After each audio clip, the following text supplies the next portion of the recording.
those 34 waist pants, they turned into 36s, those became 38s, and about the time they got up to 40s, I was 240 pounds. Yeah, I knew it was time to make a change.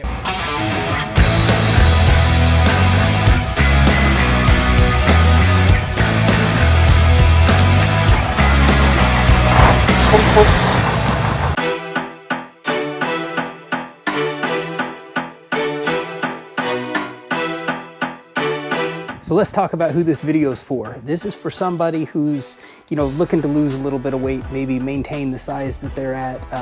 If you're the type of person, if you're like 15% body fat or less, if a potato chip is gonna take you out of ketosis, the video is probably not for you. And for my own liability, I'd be silly not to say, before starting any sort of like exercise regimen, be sure and consult with a healthcare professional. After working in pharmacy for 20 years, I noticed I started getting a lot of reoccurring questions. Probably the number one question I got asked the most is, hey, what can I take to lose a little bit of weight? And the problem with a lot of these pharmaceuticals, they're stimulant based. They still have derivatives of phentermine out there today. They still have phentermine, they have Qsymia, which is phentermine with topiramate. I'm hopeful for stuff like Ozempic, and that seems promising, but the problem with these stimulants is they work great.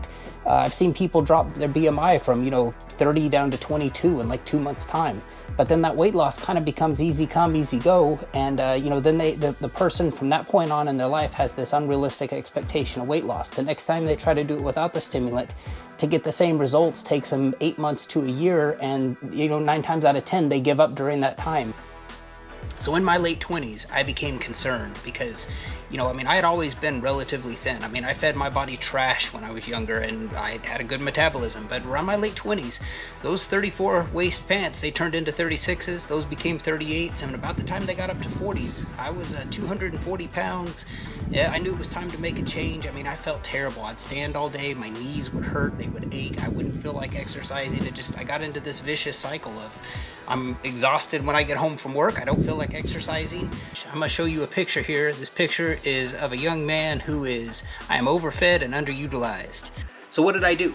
Well, I've always been one to embrace technology, and what's changed over my lifetime, we have these little computers that measure every step, every heartbeat, everything in your day. I've always been a fan of stuff like this. I downloaded an app. I don't use it anymore. I know it historically has been free. It was an app called Lose It. It was convenient. You could just take your phone and scan everything you were eating, and it would just keep track of your calorie intake.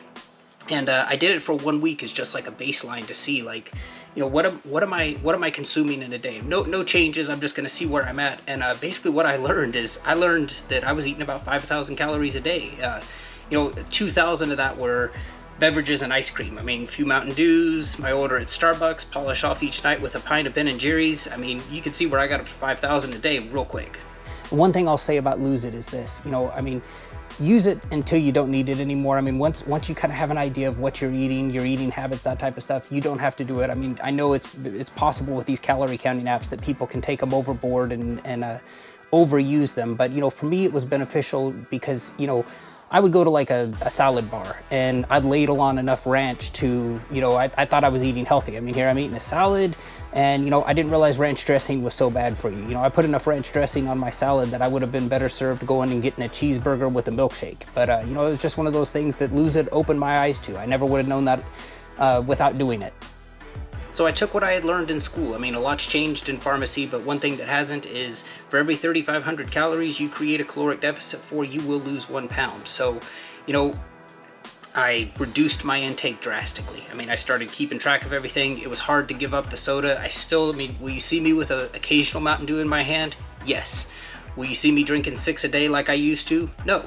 But, I started creating a caloric deficit each day.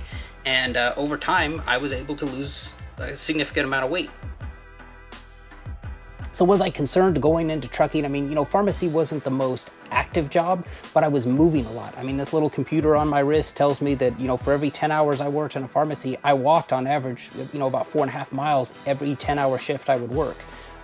You know, to be going from that to something that the majority of my day is just sitting, you know, and it's a different type of soreness. I mean, I'm sitting there driving, and, you know, before my knees would hurt because, you know, a lot of times, yes, I was, you know, I'd move over here and go pick something up. I'd bring it back to the counter, count it, take it, you know, go back, put it back. And so there was a lot of moving, you know, 4.5 miles per shift.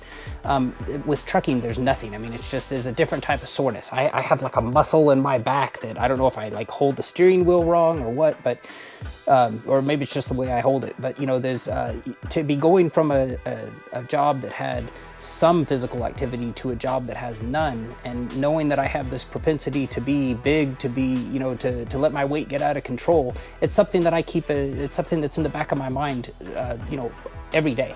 Every day I'm out here driving, it's like, okay, what am I going to do today to stay active? How can I, you know, how can I prevent becoming the 240-pound version of myself?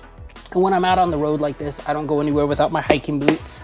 You know, little 3, 4, 5 mile hike serves me well. I do keep, if I'm feeling real adventurous, I have a 60-pound weight vest in the truck that, you know, it's got the little weights that I can put in it and, you know, add 60 pounds to my body weight. I liked it. There's ones that are heavier, there's ones that are lighter. The thing I like about the 60-pound one is that's exactly how much weight I lost from my late 20s. I got up to 240 pounds. I'm 180 pounds today. So kind of, you know, get to reminisce and put that thing on and walk around a little bit and be like, oh, this is what it felt like. I remember this is how the knees hurt when I weighed that much. Oh, this is, you know, and so I don't wear it all the time, but, you know, sometimes if I'm feeling adventurous, I throw it on. So part of my trip planning process is, you know, I spend a lot of time on Google Earth, Google Maps, trying to find stuff of like, okay, I can park the truck here. That looks like something that would be cool to check out. I mean, where I'm at today, if you're ever heading out of San Diego, heading to Arizona, there's an exit called Jacumba Hot Springs. There's an old abandoned train line out here. It's kind of like that song in Little Mermaid, except unlike Ariel, I want to be where the people aren't. And so I try to find, you know, cool stuff like this that it'll be to hike to. From where the truck's at to here is 2.3 miles, so you figure it's 4.6 out and back. So one thing these little computers we wear on our wrists are great at doing is they're great at calculating out what your basal metabolic rate is. You have to understand there's a caloric cost to, you know, have the heart beat, have the blood circulate throughout the body, have the lungs inflate. And so once you have that number and you start adding, you know, a little bit incrementally of exercise to it, you kind of know how many calories you're burning a day. And then take a look at like what you're taking in. And as long as you're creating a caloric deficit, nothing crazy. I mean, let's say you burn 2,500 calories a day and you consume 2,000 calories a day. That's 500 calories a day times 7 days a week. You're gonna lose about a pound a week. You know, you want to find something that's user-friendly and not too crazy. The people who get into this and start doing the, you know, I'm gonna create a 2,000 calorie deficit a day. Yeah, you're gonna give up after 2 weeks. You're gonna feel terrible. But, you know, these small little changes you can make over a period of time, and the key to it is just staying consistent with it. You will see long-term results. I appreciate you watching. As always, I hope this video serves you well. Take care.